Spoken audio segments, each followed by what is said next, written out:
Do you have a game plan for your business? To succeed in a competitive market, it's so wise to have a long-term business strategy in place. I'm Kalila Reynolds, and it's time for another episode of Money Moves JA, brought to you in partnership with Exim Bank's Business Advisory Service, giving you the tools to grow your business. Today, I'm joined by Dennis Chung, CEO of Supreme Venture Services, who's going to tell you how you can create a winning strategy for your small business. And make sure you watch this video to the end because I have a giveaway coming up.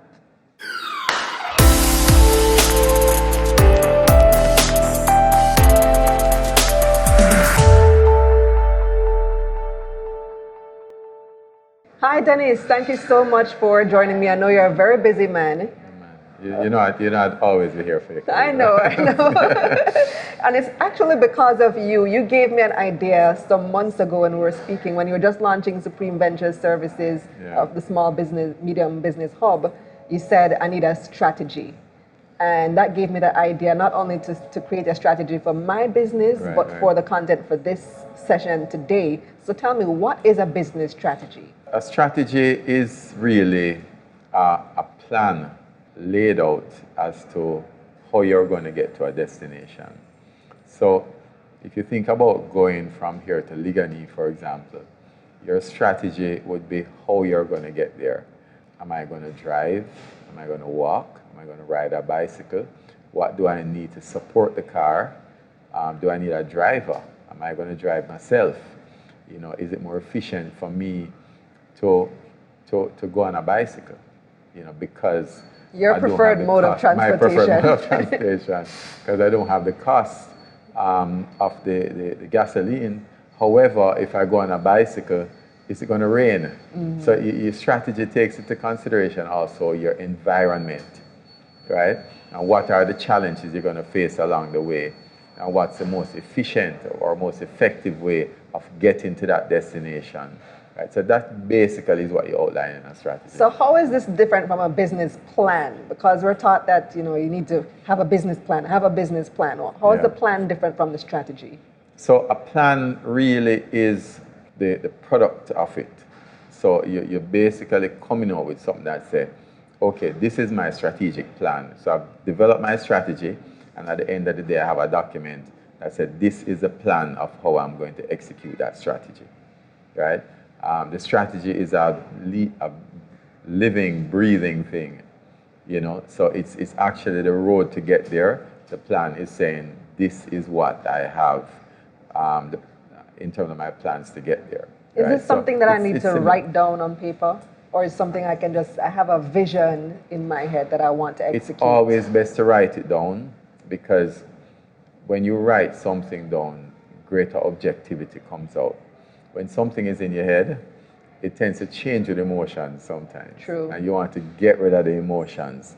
So many times I say to people, I'll sit on a few boards and things are not going how the people meet a little bump and they say, oh, we need to relook. I say, no, we've thought about the strategy very well. We've documented it.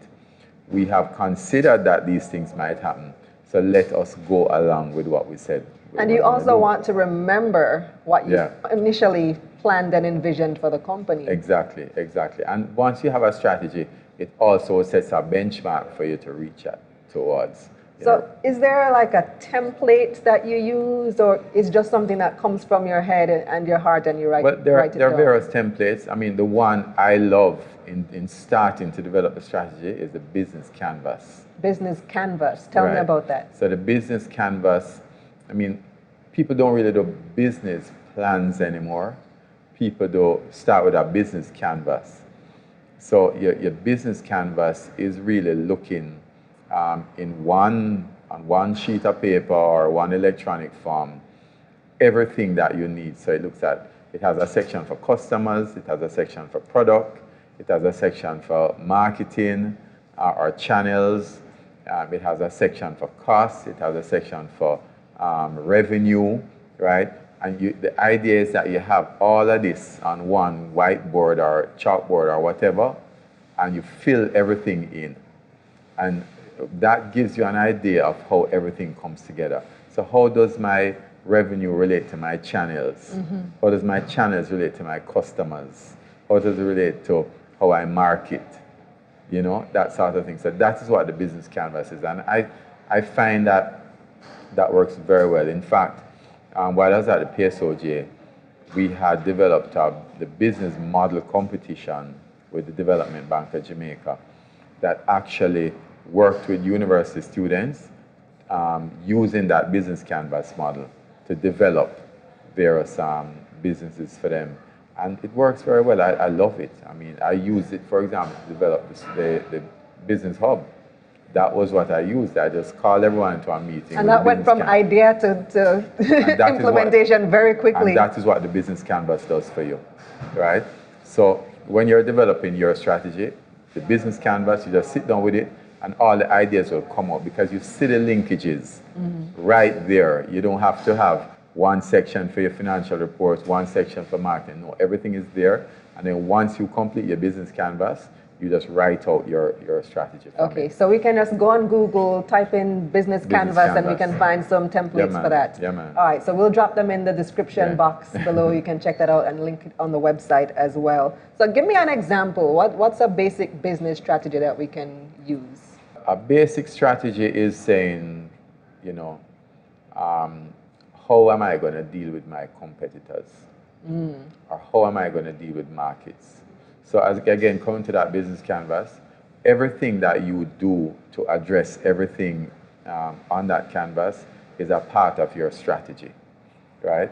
And then you look at various things, and what it does when you look at it is you look at things that you think can work, but then with different people interacting, you come out with a defined strategy that has the highest probability of success. You know, which is what you want. You want something with the highest probability of success. And it has to be flexible because in March, for example, no one knew COVID was coming. True. Right? So the financial industry has something called value at risk models, where they say that, you know, based on the strategy I have in place, the maximum loss I will have is X amount, and my capital can take that. So that is the sort of thing you need to do for your business to say, if something happens, right, I'm going to take on some debt, which is why you have to define your debt to equity ratio. Because you say, if something happens that I have a loss of revenue of X amount, I should be able to sustain because I have enough equity. And that's how you determine your relationship between equity and debt, for example. Yeah, yeah. So what are some other examples of questions you should be asking yourself in formulating your strategy? Well, the questions you should be asking is, what does the market want? I mean, when you're developing a product or a service, people tend to, when they think of ideas, get emotionally attached to it. You know, and that's why a lot of businesses fail, because people get emotionally attached to it, and then the person who is the primary person in creating that business, when they head the business, they tend to lead with the emotions that they have attached to that product or service, which is why sometimes it's good to have someone come in and counter your thoughts, you know, because they can see it more objectively. So what does the market want? You might think that the market wants X, but the market might want something else. So that's the first thing you need to look at. You need to define your product according to what the market needs. And then you need to look at your strategy around your product. So if you think about marketing 101, for example, the 4 P's of marketing: place, product, price, and people. And you define your marketing strategy around that. And define place, product, price, people. Right. Okay. So I always give the example of Burger King and Half a Tree, right? Burger King and Half a Tree is the #1 selling per capita Burger King, or it was. In the world. In the world.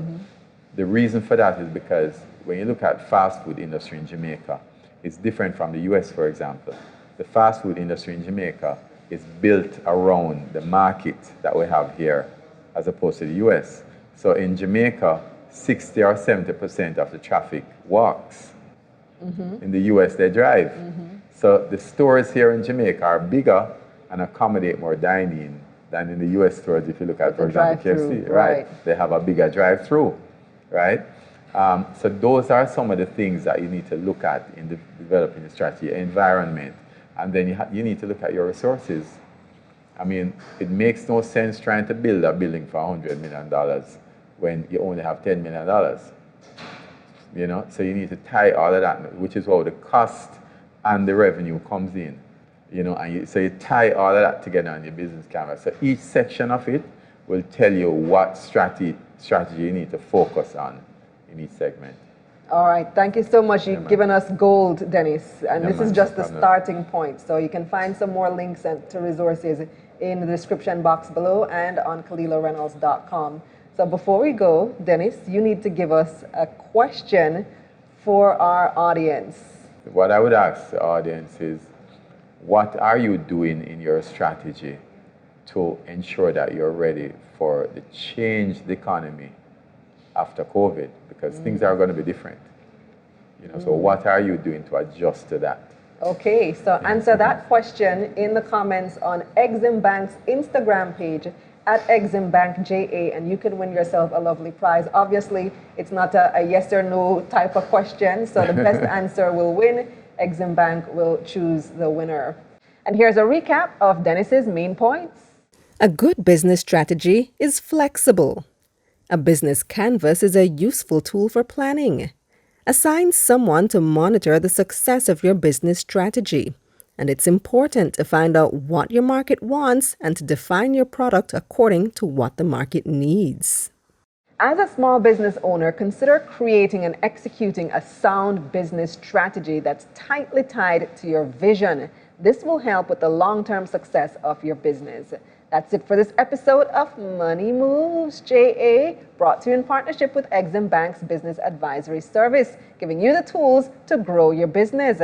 Visit their website, eximbankja.com. I'm Kalila Reynolds. Stay safe.